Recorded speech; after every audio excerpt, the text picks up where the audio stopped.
Hello and welcome. My name is Beth Howlett and I am here to talk about OCOM's China Study Abroad program at Nanjing University of Traditional Chinese Medicine and UTCM in Nanjing, China.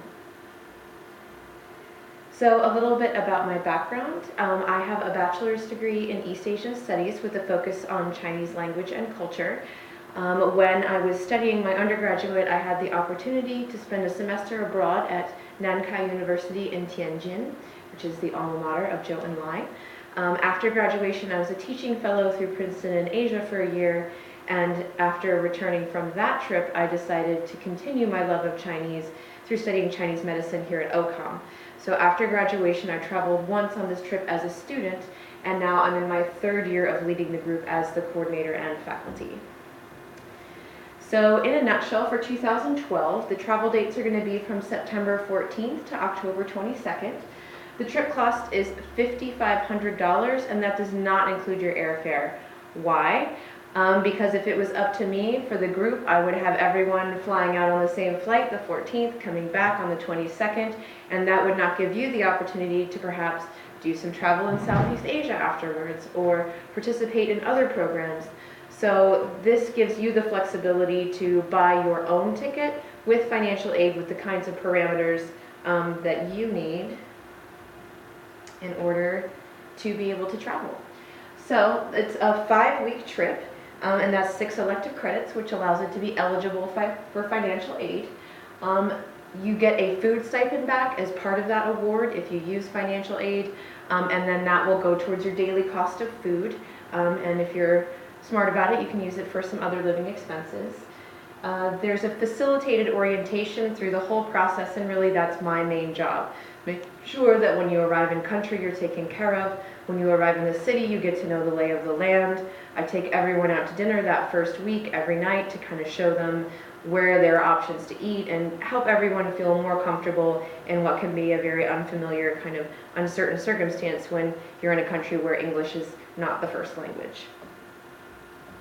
So where is Nanjing? For those of you not familiar with Chinese geography, Nanjing is the southern capital. It's down here. It is in Jiangsu province, which is close to Anhui and Zhejiang. When I did my year abroad through Princeton in Asia, I was here in Zhejiang, so I'm somewhat familiar with that region. It's a very dense, very rich cultural history. It's south of Beijing, which means the northern capital, and so we're in the old capital of the Ming Dynasty. Nanjing. And so Nanjing has both an ancient history and a modern presence to it. So on the one hand, it is the old imperial capital. It's the Confucian Examination Center. This is the Futsamiao, or Confucius Temple, which was built up around the exam center. So you have, the alleyways and canals and the tiled roofs and all the features of classical Chinese cities. You also have in Nanjing some of the most contiguous sections of Old City Wall of any city in China. You also have the modern. It's a huge metropolis. Millions of people live there. There's a fantastic subway that comes about every 7 minutes. There's shopping and cars and all of the things of modern living. So the two things are interwoven very much so. In terms of the trip for our students, first, accommodations. So there is daily breakfast buffet that's included in your hotel stay, which is great. It helps your food stipend go a little farther.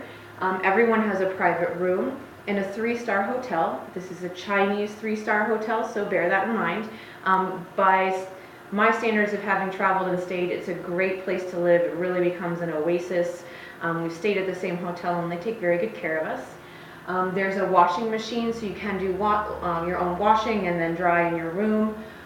There's secure overnight bike parking if you choose to take advantage of all the Chinese bike lanes and commute by bicycle.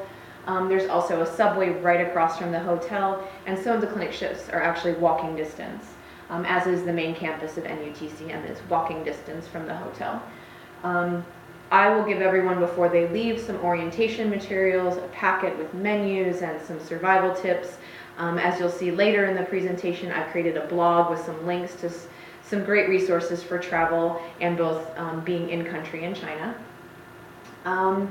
So the hotel, just to give you a glimpse, this is from the website. kind of a yellow and white theme, fairly clean. It's nice to get the laundry service. They come and change your sheets periodically, and they generally take very good care of us. The breakfast, it is a buffet, so you have some congee, some tofu soup, some fresh vegetables. We're there in the fall, so pumpkin is really big, pickled vegetables, all kinds of things, and of course the ubiquitous tea egg. So, next piece is clinical study. So we're in hospitals. These hospitals are different than American hospitals and very different from the usual place where you practice TCM. It's, to me, the best part. The other part, just to dial it back a little bit, is that we're at a World Health Organization training center doing this clinical study, so you have a mixture, as in this picture, of some of our students, some international students who are doing all of their TCM education in Nanjing, some who are just traveling and doing short courses of study like us, the translators who are themselves medical students, Chinese medical students, so they have a real fluency with the TCM language, with medical terminology. Many of them are in their 5th or 7th year of medical school training in how to speak traditional Chinese medicine in both Chinese and English. So it's a really great experience to be in that kind of international milieu.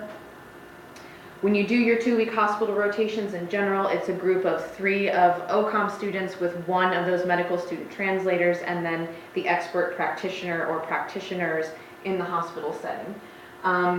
You do 2 2-week rotations because things are segregated in the hospital system. So acupuncture is acupuncture only, herbal is herbal only. If you want to do both, that's 2 different rotations. If you just want to focus on herbs and do 2 different internal medicine rotations, like gynecology and then just general internal medicine, that's also an option. It's up to the student. In addition, I help facilitate with our connection at the university, Dr. Wong, some lecturers on Wednesday afternoons. We've been blessed to have some wonderful people talk with our group. We've had Huang Huang, some of whose books have been translated into English. She's a delightful presenter. Also Dr. Chow, who's somewhat like our beloved Dr. Jin, but her work was mostly in Europe and North Africa, establishing schools and speaking and teaching. So in general, we get kind of our first choice for both our supervisors as well as for some of the lecturers and among the best student translators that they have to offer to our group. So here's a picture of being in clinic, and so you can see that it's very different than the OCOM clinic environment. First of all, you have people in large groups in larger areas. See some patients in the background there. Privacy is a little different in China, but TDP lamp, cups with needles and moxa and bleeding and electro all at the same time. In general, you see all of the modalities of TCM being practiced together, so you get a sense of how they work together, but also you get to see just a patient volume that's unprecedented, and they come every day. So that patient case that for you in your American clinic may have unfolded over 3 months will take place over the course of 10 days, and you'll see it from initial injury to healing in that time because they see an acupuncturist every single day. The volume is quite incredible, and your little notebooks of case studies will be invaluable to you when you return home. Again, privacy is a little different, not as important in China, so even though everyone has their own little cubicle, it's very open and community feeling by comparison to an American hospital. And in that way, it also, if you're in the community acupuncture vein or train of thought, one might find some interesting ideas in this environment for how to run a very busy community-style clinic. Subhuti Dharmadanda of ITM has written a wonderful article about how to take this model and use it to convert American acupuncture practices into some other kind of model that works more like this. I encourage people to read it before they depart.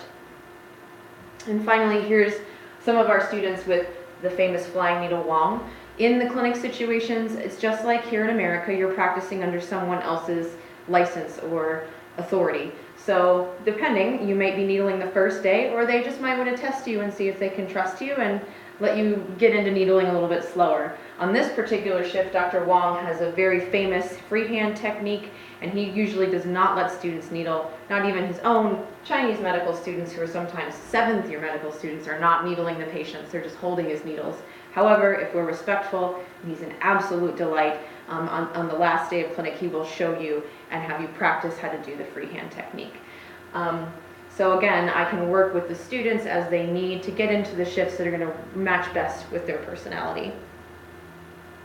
So just to review, you're going to get up in the morning, you're going to have a breakfast buffet, we're going to commute by 8 o'clock to our clinic shifts, either by bike or by the subway. Sometimes a car will pick you up, sometimes you walk. That first week I get everyone oriented and figure out how to get where. You do a 2-hour hospital shift, then there's a siesta, because they do siesta in China, so you take a little break around lunch, have a nap, and then you go back into a 3-hour shift or a lecture. So even though you have commitments 5 days a week, unlike being a student at OCOM where you're taking a whole bunch of classes, you really just have this one to focus on. So it's kind of a way to sort of unwind slowly from the experience of being a full-fledged medical student. With the translators, because of their background and again our relationship, we have usually a very good experience with them. You will get some hands-on experience, but it might vary depending upon the supervisor, so I can drill into the details once we have a travel group about which supervisors, what that landscape looks like. But you're going to get, again, a great volume. You're going to get specialty lectures. I will ask the traveling group each year what kinds of topics, and I have some choice. We have some choice in that matter. But in general, it's an invaluable experience for things like cupping, bleeding, how to use a TDP lamp, and how to put all of those things together and in a high volume environment. It will really give you some sense of what that might look like. So I'm going to pause here and then we'll recontinue for some clinical study.